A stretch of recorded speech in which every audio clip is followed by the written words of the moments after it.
The sun came up over the little village of Alara, its warm rays bringing a golden light to the thatched roofs of the mud huts and the emerald green fields that surrounded them. There was a hum of anticipation in the air. If you're new, please subscribe to our channel, like this video, and don't forget to share it with your family and friends. Also, let us know where you're watching from. Today, Prince Malik, the Crown Prince, was visiting. He was on a quest to discover his future queen, and every eligible princess in the village had been getting ready for weeks. Vibrant wrapping materials were neatly pressed, beads sparkled to shine, and hair dressed in precise designs. But the entire village was not busy getting ready to greet the prince. In the remotest corner of the village, Leela sat silently milling millet for her stepmother, Madame Kessie. Leela was never treated like a daughter, a blessing but a burden. As her stepsisters cooed and primped over their appearance, Madame Kessie had other ideas for Leela. She viewed her as just a servant to serve her every whim. Leela. Madame Kessie's stern voice rang through the house. "Why are you sitting there? Grab the water pot and go to the stream. I need fresh water for cooking." Leela's heart fell. She knew what this was going to mean. The stream was distant, and going for water would mean being away for hours. "But stepmother," Leela started, her voice shaking, "the prince is arriving today. Can't I? You have the nerve to speak back to me." Madame Kessie snarled, her expression turning black. "Do you suppose someone of your stature has any right to lay eyes on the prince? Look at you. No royal would look twice at a girl like you." Suppressing the impulse to protest, Leela wrapped her scarf tightly about her head, seized the large pot, and began the long trudge to the stream. As she plodded down the dusty trail, she could hear the merry voices of other girls walking to the village square, their laughter on the wind. Her heart yearned with desire, but she suppressed the thought. Life had never been kind to her, and she learned not to dream of things she could not have. Prince Malik rode into the village square in a great procession. Drummers pounded their instruments and villagers danced in rainbow whirls of excitement. The prince, in rich clothes of gold and emerald green, slipped from his horse with subdued elegance. His pointed features and air of assurance set many maidens' hearts tremble, but for all the show, his face was inscrutable. He wasn't here to impress, he was looking for real, which was precious and hard to find. Meanwhile, by the stream, Leela knelt beside the water, scooping into her pot. The gentle rippling and cool breeze of the stream provided her with a moment of peace that was all too rare. She did not catch the sound of footsteps coming until they were virtually over her. "Hello there," said a deep, smooth voice. Surprised, Leela glanced up and her eyes grew wide. Before her stood Prince Malik himself. She knew him at once from all the tales she had heard. But why was he here?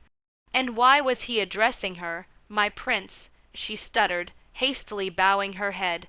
"Forgive me, I didn't, no need to apologize." Malik cut in softly, a tiny grin playing on his lips. "I saw you from the trail and thought I'd introduce myself. Why are you out here by yourself?" Leela debated. Should she tell him the truth that her stepmother had sent her out to keep her from meeting him? I came to get water," she said finally. "It's my job." The prince looked at her for a second. There was something about her, an honesty, a simplicity, that he hadn't encountered in the other girls who had tossed themselves at him in other villages. "What is your name?" he asked. "Leela," she said, her voice little more than a whisper. "Leela," he said, trying out the name on his tongue. "It suits you." Before Leela could respond, a loud commotion from the village square echoed through the air. Prince Malik turned his head briefly, but didn't seem in a hurry to leave. "Will you be at the square later?" he asked, his gaze returning to her. Leela's cheeks flushed. I don't think so, my prince." The village was abuzz with the news of Prince Malik's visit long after he had departed the square. Women chattered in the marketplace, young men argued about his nature, and the maidens who had congregated to receive him recollected every look and utterance with avid exaggeration. None of them were aware of the encounter between the prince at the stream. At the tiny compound where Leela resided, Madame Kessie and her daughters, Chima and Bola, were agog with excitement. They had caught a glimpse of the prince and were certain he had seen them. He stared directly at me when he alighted from his horse, Bola boasted, spinning a lock of her beaded hair. "Nonsense," Chima interrupted. He smiled at me when I called out. Leela stood silently in the corner where she was grinding pepper. Her stepmother had assigned her a mountain of work to do as usual. She attempted to concentrate on her work, but her mind kept returning to the prince, his kind eyes, his gentle smile. Simultaneously, back at the palace, Prince Malik sat in contemplative silence. His advisers and attendants stood around him, talking about what had happened that day and the women he had seen, but Malik half listened. His thoughts still lingered on the girl by the stream. There had been something real about her, something that distinguished her from the skillful smiles and rehearsed manners of the other maidens. "Your Highness," his top adviser interrupted, shattering his train of thought. "Have you reached a conclusion regarding the women you've seen today?" Malik ruffled his head. "Not yet. I require more time." His adviser nodded, though he looked somewhat irked. "Very well, Your Highness. We will proceed to the other villages as scheduled." The prince inclined his head half-heartedly, but his mind wasn't on the task. He decided to go back to Alara first before proceeding to the next village. He wished to see Leela once more, to know more about her. The following morning, Leela assisted her stepmother in selling vegetables at the market. She worked quietly, organizing the vegetables and serving customers. However, the villagers' whispers and stares uneasy. She overheard bits of gossip as she weaved through the busy stalls. "Did you hear the prince was spotted by the stream yesterday?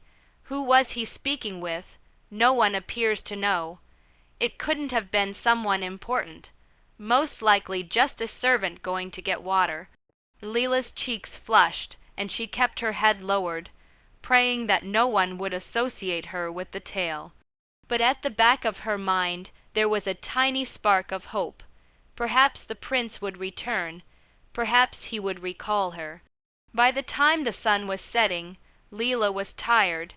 She walked home with Madame Kessie and her stepsisters, holding the unwieldy unsold vegetables on her head. She heard a hubbub villagers milling by their gate, chattering in hushed tones. "What's happening?" Madame Kessie barked, shoving through the crowd. Standing in the center was Prince Malik, his regal presence unmistakable. He turned toward Madame Kessie and spoke with authority. "I have come to speak with Leela." Gasps erupted from the onlookers. Leela's heart stopped. Her stepmother's face twisted with shock and barely concealed anger. Bola and Chima exchanged looks of disbelief.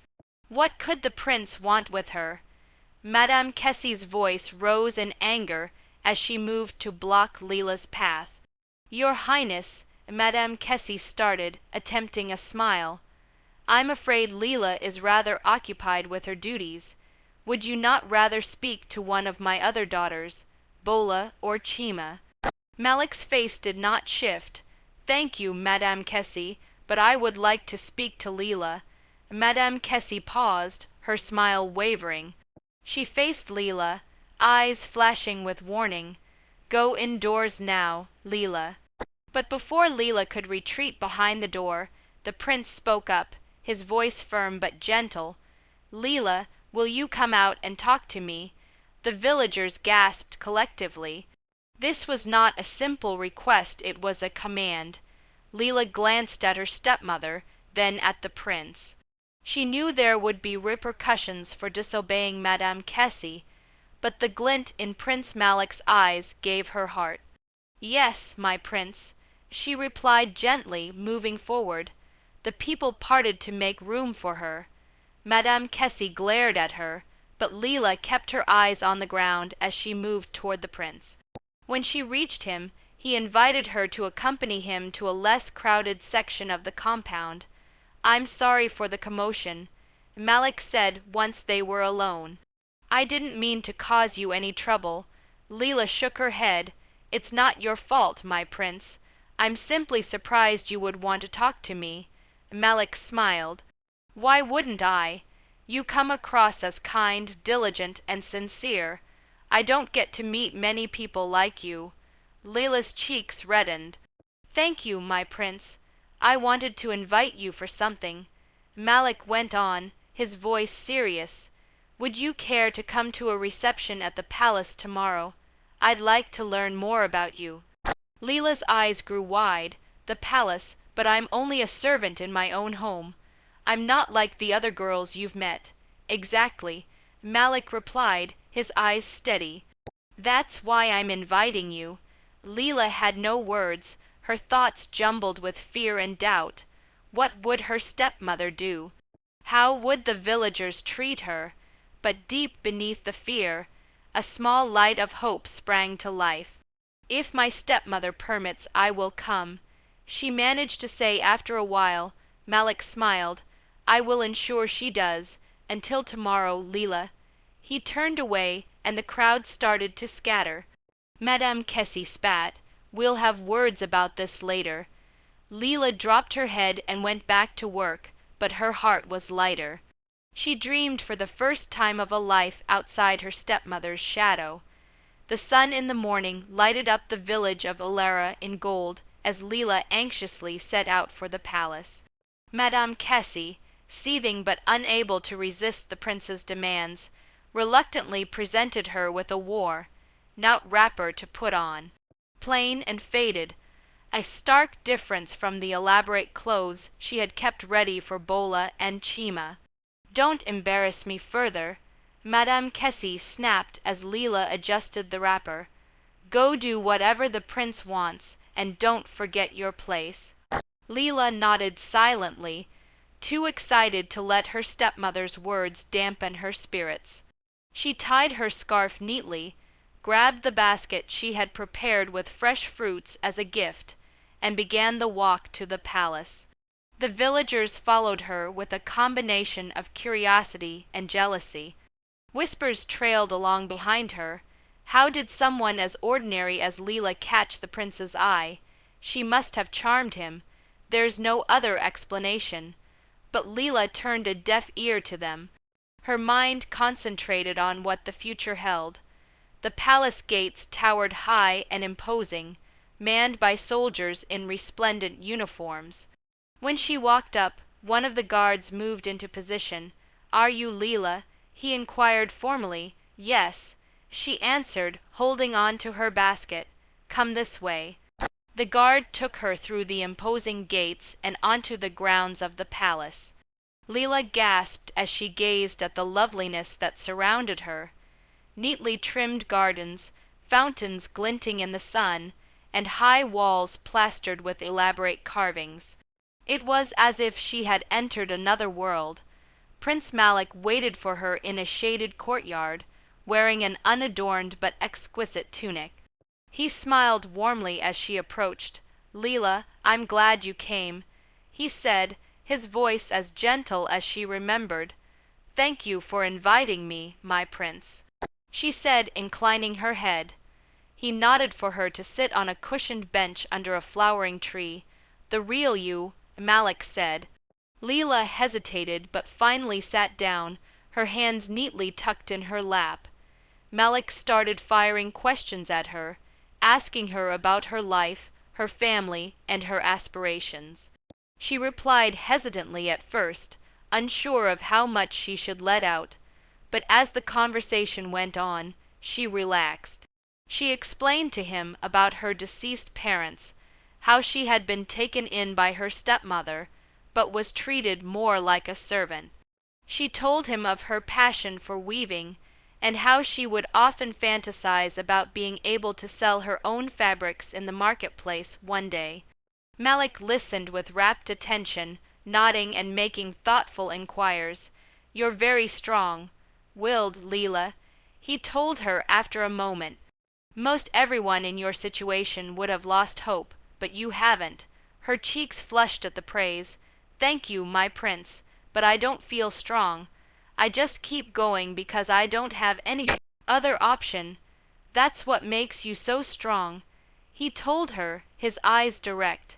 "And that's why I think you deserve better than the life that's been handed to you." Leela's heart overflowed with thanks and a spark of hope. For the first time ever, she felt understood and appreciated for what she actually was. As the sun continued to set in the sky, Malik stood up. "Thank you for telling me your story, Leela. This isn't the end, it's only the beginning. I have things planned for you, but for now, let me walk you home." They strolled back to the village side by side, the prince's presence eliciting why died stares from all they encountered. When they arrived at her compound, he stopped and faced her. "I'll see you soon," he said. "Take care of yourself, Leela." As he turned to leave, Leela remained at the gate, her heart swelling with a blend of happiness and doubt. Whatever was to come, she was certain that her life would be altered in ways she could never have dreamed of. The news of Leela's visit to the palace traveled like wildfire in Alara. The whole village was abuzz with excitement. As others like Bola and Chima seethed with jealousy, Madame Kessie's anger boiled over. "How dare you cause this commotion in this household?" she hissed at Leela. "Do you think you're better than my daughters now?" Leela kept her head down, silently tolerating the reprimand. Secretly, she clung to the words of Prince Malik. They were a protective shield against her stepmother's wrath. The following morning, a palace messenger appeared with an invitation for Leela to join a royal banquet. It was to be a large affair with nobles from all over the kingdom. Madame Kessie attempted to protest, insisting that Leela was not suitable for such a gathering, but the messenger's insistence left no avenue for argument. Without any fine garments to adorn herself, Leela labored assiduously to spin a basic yet beautiful cloth for herself. Her hands flew across the loom with ease, infusing every strand of material with her aspirations and dreams. Before the feast arrived, she had fashioned a humble yet beautiful garment that testified to her strength and ingenuity. During the banquet, Leela stood out in awkward contrast among the shining gowns and ornate jewelry of the aristocrats. But Prince Malik's comforting smile put her at ease. He presented her to the guests, praising her courage and integrity. For the first time in her life, Leela felt that she belonged. Not everybody received her with open arms, though. Among the peers was Lady Yugachi, a rich and powerful lady who had for years wanted to arrange her daughter's marriage to the prince. She gazed at Leela with disgust, determined to bring her down. In the middle of the banquet, Lady Yugachi came toward Leela with a syrupy smile. "You must feel so misplaced here, dear. After all, this is not your world." Leela looked at her calmly. "You're right," she replied, "but I think human beings can transcend their origins." Lady Yugachi's smile wavered, and she departed in defeat. Prince Malik, who had listened in, was impressed with Leela's poise. As the night went on, Malik rose to speak to the assembly. "In seeking a future queen, I have encountered many women, but one among them stands out, not for her wealth or status, but for her heart, strength, and sincerity." The room went quiet as he addressed Leela. "Leela, will you be my partner, not merely in the palace, but in life?" Gasps filled the hall. Leela's hands shook as she stood up. Yes, my prince, I will. The room exploded in cheers, although not every clap was sincere. Lady Yugachi and others radiated with jealousy, but Leela didn't care. She had survived numerous tests to reach this point. In Ilara, the villagers rejoiced over Leela's betrothal. Even Madame Kessie reluctantly accepted her victory. Bola and Chima shunned her, unable to conceal their jealousy. Standing on the palace balcony, gazing out at her new home, Leela felt a sense of gratitude wash over her. She had experienced every adversity, but she had come out stronger. Having Prince Malik by her side, she was ready to face the future and the adventures that lay ahead. The pre-wedding days were filled with preparations and celebration as villagers and nobles alike looked in awe at how a simple girl from Ilara was able to capture the heart of the prince of kingdom. Madame Kessie, grudgingly, started to show Leela some respect. Bola and Chima pouted in the background, their jealousy that they could not partake in the celebration. Leela, always gracious, asked them to join in, wishing to repair the breach. This is a joyous occasion for all of us, she said softly. Let us go forward together. The wedding day finally arrived, and the palace glowed beautifully with gold and green decorations.